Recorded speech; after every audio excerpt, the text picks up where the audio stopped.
Good heavens, what a week this has been. The nation, quite frankly, is in absolute uproar. Picture this, a clandestine WhatsApp group, used by some of the most influential figures in the Labour Party, yes, even Sir Keir Starmer himself, has just been thrust into the harsh glare of the public eye. And let me tell you, dear viewer, what it reveals is nothing short of utterly disgraceful. These aren't just whispers or hearsay, these are private messages, never, ever intended for us, the British public. Yet, they've exposed Starmer and his closest confidants doing something truly shocking, openly mocking ordinary British voters, sneering at our hard-working families, and, astonishingly, laughing behind the backs of the very people they vowed to serve. These aren't fabrications, these are real words, typed by the man who desperately wants to be our next Prime Minister. As these leaks spread like wildfire across our towns and villages, the outrage is palpable. Furious voters, many of you no doubt, are demanding Starmer's immediate resignation. We are hearing reports of Labour MPs abandoning ship in sheer shame. Starmer's meticulously crafted image, once so pristine, is now in absolute tatters, and his ambitions of leading Britain lie shattered. What exactly did these messages contain? And why has this scandal ripped through the very heart of Westminster? Stay right here with us as we peel back the layers and uncover the truly shocking truth behind Keir Starmer's secret WhatsApp scandal. It all began, rather innocuously, like a quiet whisper echoing through the hallowed halls of Westminster. But within mere hours, that whisper detonated, morphing into a nationwide explosion of outrage. A source, widely believed to be an insider from within the Labour Party itself, leaked devastating screenshots from this secret WhatsApp group, a chat that, unbelievably, included senior Labour MPs, key advisors, and, most damningly, Keir Starmer himself. And what these messages revealed, my dear viewers, was truly astonishing, stunning even for some of Sir Keir Starmer's staunchest supporters. Imagine this, the very man who has stood before us, countless times, preaching about fairness, justice, and respect for the British people, was caught speaking in a manner that utterly betrayed everything he claimed to stand for. These leaked messages spread like wildfire, not just through political circles, but across our media outlets and social platforms. And let me be clear, this wasn't mere political gossip. These were direct insults hurled at the British public, at you and me, the very voters who placed our trust in Starmer for our nation's future. In one particularly galling message, Starmer reportedly mocked the naive hopes of the average worker, joking that most Britons would believe anything if you promised them cheap beer and football. The sheer audacity. The tone, I must say, was chillingly cold, arrogant, and utterly disconnected from the genuine struggles of ordinary people grappling with soaring bills, the chaos of rising mortgages, and a truly broken economy. Worse still, Starmer allegedly sneered at our vital rural voters, carelessly labeling them backward relics who don't know what's good for them. These weren't words uttered in a public forum where they could be challenged or debated. Oh no, they were typed in secret, behind closed doors, within a private conclave of Labour elites who, it would appear, shared these utterly disgraceful views. Other messages, equally insulting, mocked our pensioners who worry about their hard-earned savings, describing them as clueless grumblers who will vote for anyone offering bingo halls and free tea. The level of disrespect, frankly, is breathtaking. The fallout was immediate and utterly devastating.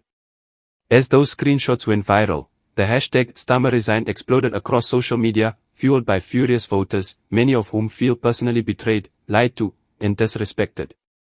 People from across the political spectrum, staunch Labour supporters, traditional conservatives, even lifelong centrists, have voiced their profound disgust.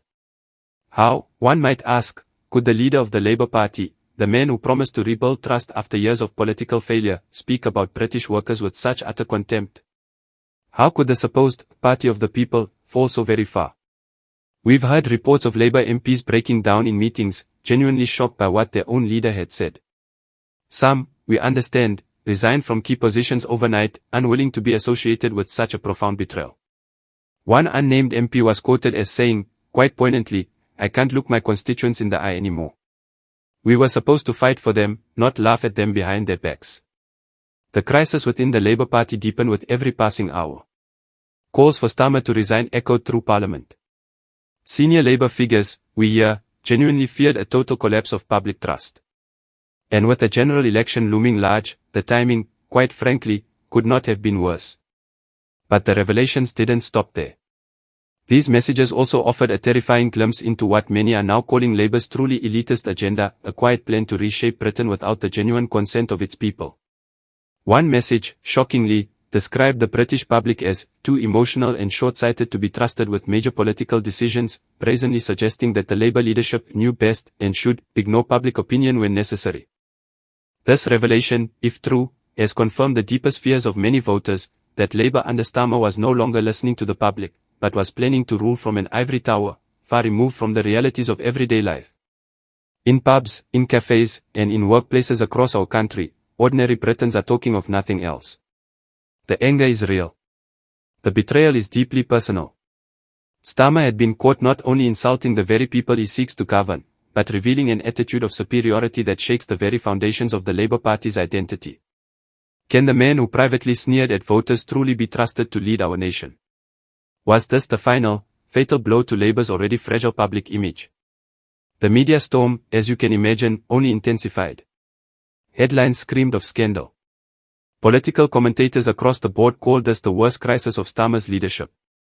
Even newspapers that had previously offered him their unwavering support now demanded urgent answers. Yet, as the pressure mounted, Starmer remained stubbornly silent, refusing to explain the messages, perhaps hoping, in vain, that the fury would simply subside. But it didn't. Every hour of silence only stoked the flames of public anger. And inside Parliament, the panic truly began to spread. As the storm raged, we are told that Labour's leadership found itself in absolute disarray, with emergency meetings being held behind firmly locked doors.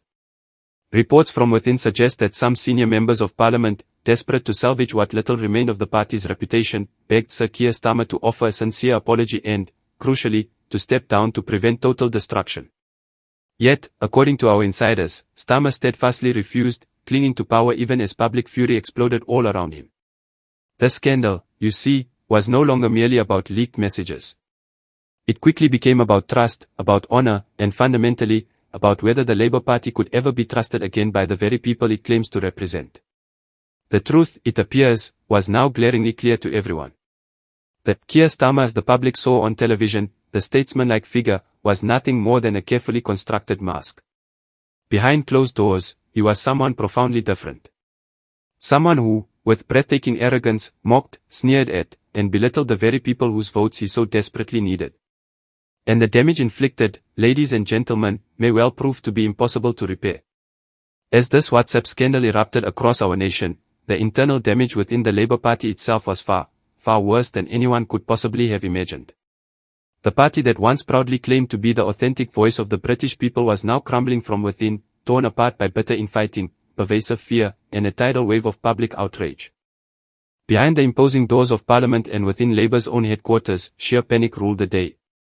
Senior figures, many of whom have spent decades meticulously building their political careers, were now openly turning on Keir Starmer, laying the blame squarely at his feet for dragging the party into such profound disgrace. One by one, trusted MPs and advisers, unable to stomach the sheer shame of what had been revealed in those damning WhatsApp messages, began handing in their resignations. Sources deep inside Labour revealed that what began as emergency meetings swiftly devolved into shouting matches, with furious MPs demanding immediate explanations from Starmer. Some, we hear, accused him of betraying not only the British people but also his own party. "You've destroyed everything we worked for," one senior MP was reportedly heard shouting during a frantic late-night crisis session. Another, said to be very close to the shadow cabinet, reportedly issued a stark warning, "If you don't step down now, Keir, we all go down with you." But Starmer, it seems, refused to bend to the immense pressure, stubbornly insisting that the entire scandal was nothing more than a smear, a misunderstanding, a trap set by his enemies. Anything, it would appear, but the undeniable truth that his own fingers had typed those messages, mocking the very people who had put Labour into a position of power. But it was no use. The resignations began to pile up, a stark testament to the gravity of the situation. First came the younger MPs, those with more fragile careers who understood that their political future depended entirely on distancing themselves from the rot that had set in at the very top.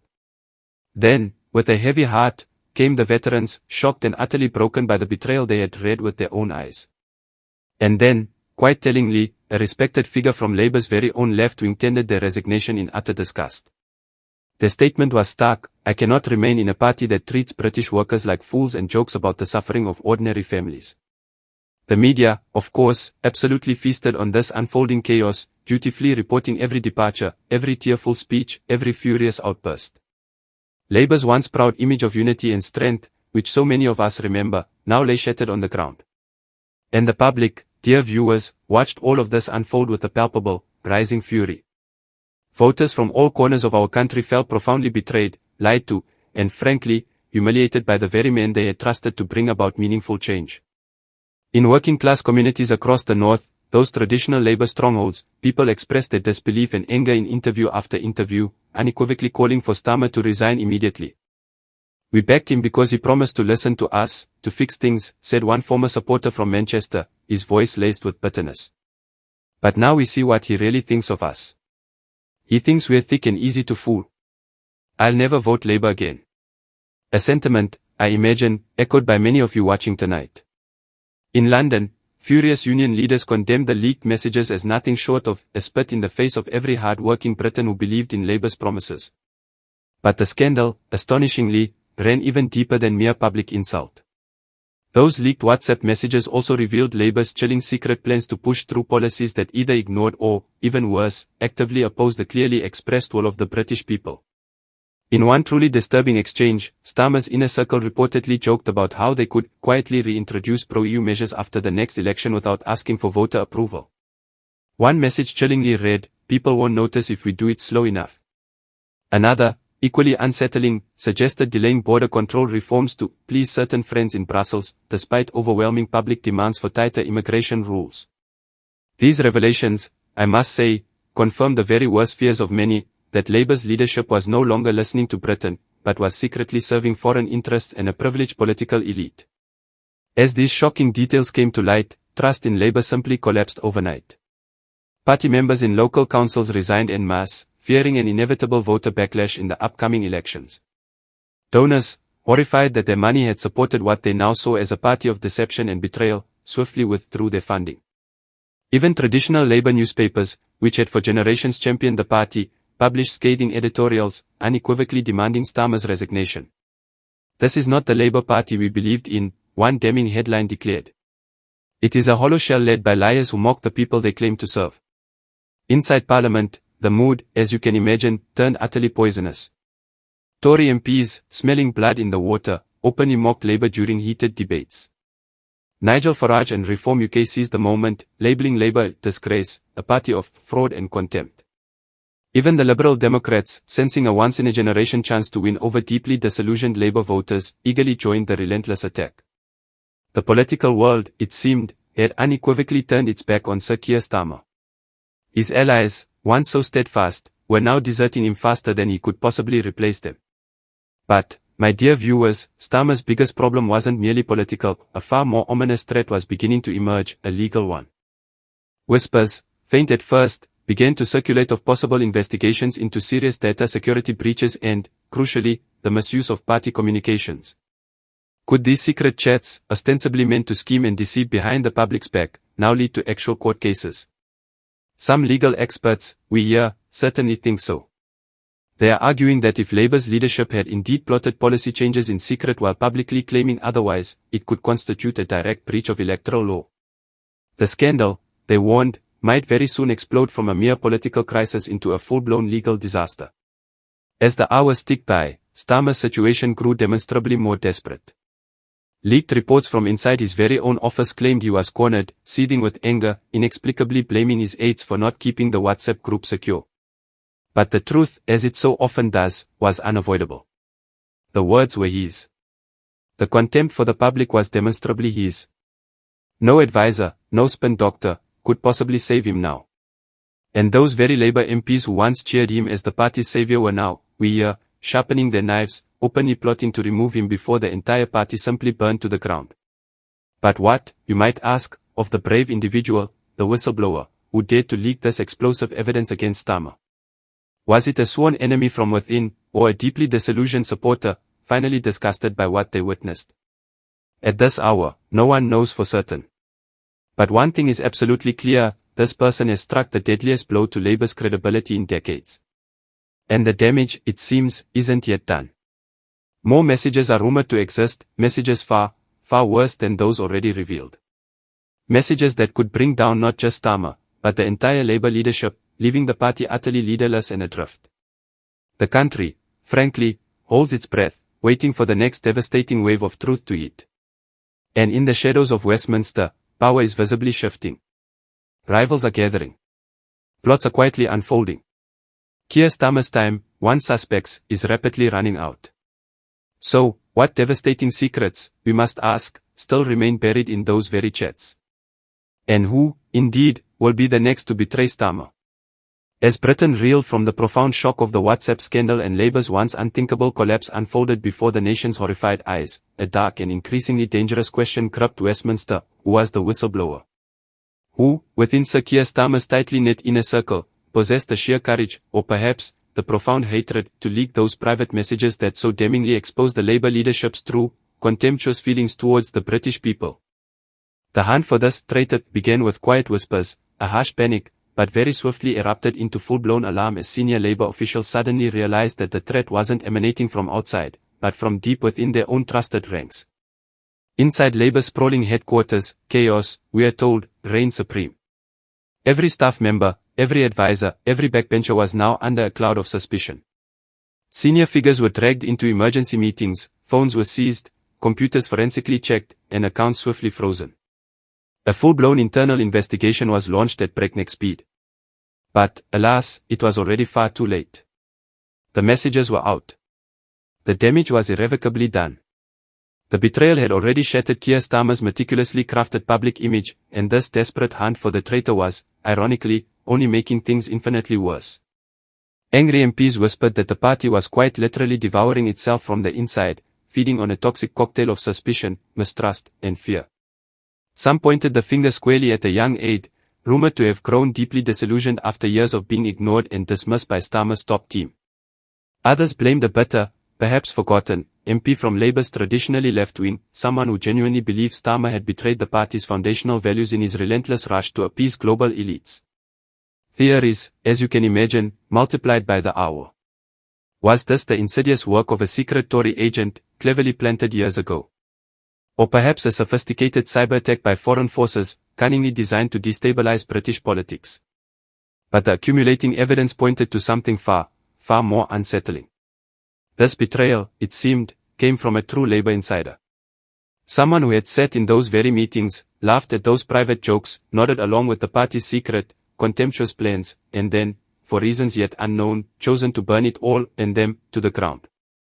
Reports soon surfaced of bitter personal rivalries simmering at the very heart of the party. Sources claimed that some MPs had been absolutely furious with Starmer's increasingly arrogant leadership style, his unwavering refusal to listen, his dismissive attitude towards genuine working-class concerns, and his singular obsession with pleasing big business and, yes, Brussels. Could it be that one of these deeply disillusioned figures had finally snapped? There are many in this party who wanted him gone for months, one senior Labour source confided, their voice low. Maybe this was the only way they could force him out. But the damage, alas, wasn't limited solely to Labour's leadership. The entire party machine now stood exposed, stark naked before the nation. Voters saw not the promised unity and purpose, but a horrifying tapestry of lies, cynical scheming, and elitist contempt.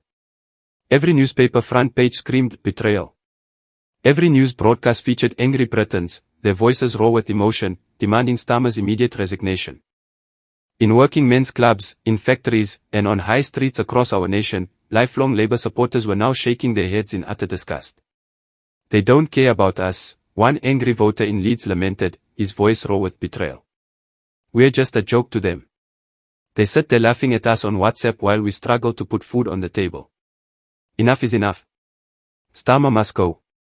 Even Labour's own staunchest union backers were absolutely furious. Several, we hear, threatened to pull crucial funding unless Starmer resigned immediately. The General Secretary of one of Britain's largest unions delivered a furious speech on live television, unequivocally calling the WhatsApp messages the greatest betrayal of the working class in living memory. His powerful words struck a deep nerve. Across the country, ordinary workers felt precisely the same way. The party that once proudly stood for the people now, unbelievably, mocked them in private chats. Trust was irrevocably broken. Rage was growing with every passing hour. Meanwhile, Starmer's desperate attempt to save himself fell completely flat. In a hastily arranged press conference, the Labour leader appeared pale, visibly shaken, and defensively tried to argue his case. He insisted the messages were taken out of context, that he still cared for British workers, and that the leaks were the work of a malicious enemy. But, dear viewers, the public wasn't buying a word of it. The WhatsApp messages were brutally clear, impossible to spin away. The mask had definitively slipped, and behind it lay an undeniable contempt for the very people Labour claimed to represent. Even Starmer's closest allies now began to waver, their loyalty evaporating. Some avoided phone calls altogether. Others, we hear, subtly leaked stories to the press, frantically distancing themselves from the embattled leader. One shadow minister, speaking anonymously, delivered a stark warning: Keir is finished. It's only a matter of time. The question now is how we replace him without tearing the party apart completely. Ambitious rivals, sensing a monumental opportunity, began to circle. Names like Angela Rayner, Wes Streeting, and Yvette Cooper started to circulate as potential successors. Yet, none, it seemed, wanted to be seen seizing the crown from a man still bleeding profusely on the political battlefield. But the deepest, most chilling fear among Labour insiders was that more leaks were inevitably coming. Rumours swept through Westminster that the whistleblower held even more explosive material.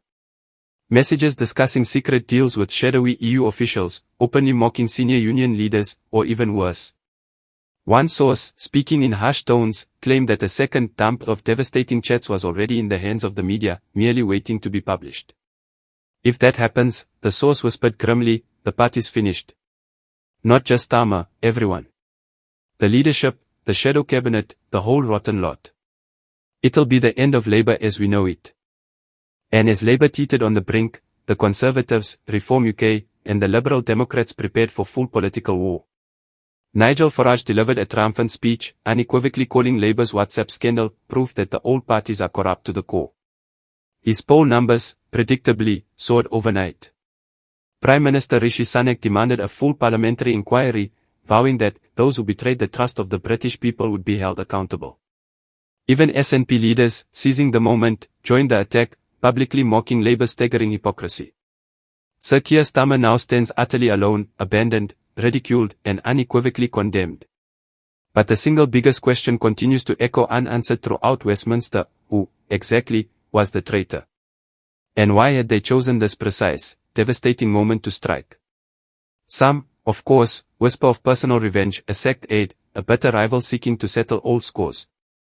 Others, however, breathe quietly of a grander conspiracy, a clandestine plot to utterly destroy Starmer and replace him with a new, more obedient leader who would quietly serve the same global interests. Or, was it simply the courageous act of a true patriot, someone who could no longer in good conscience remain silent while the Labour leadership so openly mocked and deceived the British people? As the frantic search for the whistleblower intensified, a chilling fear gripped Labour's top ranks. No one, it seemed, trusted anyone anymore. Every meeting was fraught with tension. Every glance was filled with suspicion. Friendships, once thought solid, crumbled. Alliances shattered. And in the shadowy corridors of Westminster, rivals plotted in the deepest shadows, simply waiting for the inevitable final blow that would bring Keir Starmer down for good. But what, we must ask, will truly happen when the next leaks are inevitably revealed? Can Starmer possibly survive another wave of such profound shame? Or is this, finally, the definitive end of his political career and, indeed, the Labour Party's very last chance at power? The walls around Keir Starmer are quite clearly crumbling fast. What once seemed like an unshakable, almost preordained, rise to power has now tragically turned into arguably the most humiliating fall in modern British political history. The Labour Party, under his leadership, was meant to be the true party of the people, strong, united, and ready to bring about vital change. But this WhatsApp scandal has brutally torn that carefully constructed illusion to pieces. In living rooms, in our beloved pubs, and in workplaces across the country, people are shaking their heads in utter disbelief. The truth, it seems, is finally out. The mask has fallen, and the British public, let me tell you, is absolutely furious. For Starmer, every single path now leads, it would appear, to destruction. His approval ratings have plummeted to record lows. Once loyal MPs have abandoned him in droves, terrified that sticking by their beleaguered leader will drag their own careers into the abyss. Even Labour's powerful union backers, the very financial and moral backbone of the party, are now threatening to walk away, disgusted by what they've seen in those damning leaked messages. When unions turn their backs, a Labour leader stands on quicksand, and Starmer, deep down, knows it. Calls for his resignation are growing louder with every passing hour. On social media, millions of voters are demanding that he step down immediately. Hashtags like #StarmerResign and #LabourBetrayal are trending furiously across the nation. Former Labour voters are now publicly declaring they'll never trust the party again. Opinion polls show a dramatic, concerning surge for Reform UK and, indeed, the Conservatives, while Labour is visibly collapsing in key swing seats that they desperately needed to win the next general election. Starmer's dream of becoming Prime Minister has truly turned into a living nightmare. But, in a final, desperate, almost pathetic move, Starmer clings to power. Sources inside his closest circle claim he genuinely believes the storm will eventually pass, that the British public will simply forget, that some new scandal somewhere else will eventually snatch the spotlight. But this time, my friends, the people are not forgetting. The betrayal cut far too deep. When a leader mocks the very people he claims to serve, when private chats reveal open contempt for ordinary British workers, the damage, I tell you, cannot be undone with mere spin and flimsy excuses. Even senior shadow cabinet members are now quietly preparing for the inevitable end. Leaks from inside the party suggest that clandestine meetings are being held in secret to discuss Starmer's replacement. Names are being whispered. Deals are being made. Angela Rayner is said to be positioning herself to take the crown, while others push for a more neutral figure to lead Labour out of this unholy disaster. The vultures, quite clearly, are circling, and Starmer, to his horror, knows it. But perhaps the most terrifying part for Labour is that this may only be the very beginning. Rumours are spreading like wildfire that more leaks are coming, more WhatsApp messages, more emails, more private conversations that could utterly destroy not just Starmer, but the entire leadership of the Labour Party. If that happens, the damage will be total, an absolute political apocalypse. The British people now stand at a crucial crossroads. They see the truth. They see a party that has mocked them, lied to them, betrayed their trust. They see leaders who laugh behind closed doors while pretending to care in public. And they are angry, very angry indeed. In cities, towns, and villages across the country, voters are saying precisely the same thing: we've had enough. Enough lies, enough betrayal, enough politics as usual. Starmer may try to hold on. He may desperately try to survive the storm, but the tide of public fury is rising fast, and it shows no sign of stopping. In the end, the choice, dear viewers, may not even be his to make. The British people may very well force him out through their voices, their protests, and ultimately, their votes. His reputation is in ruins. His authority is shattered. His future hangs by the thinnest of threads. And as for the Labour Party itself, it may never truly recover. This WhatsApp scandal has exposed the rot at its core, the arrogance, the elitism, the sheer contempt for the very people it once claimed to represent. Voters are turning away in droves. New political movements are rising. Nigel Farage, let's be clear, smells victory. Rishi Sunak is sharpening his attacks. And inside Labour, fear and panic spread like wildfire. For Keir Starmer, the clock is ticking. For the Labour Party, the damage may already be fatal. And for the British people, the betrayal will never, ever be forgotten. Do share your thoughts in the comment section below, and please do subscribe to our channel for more breaking UK news. Thank you.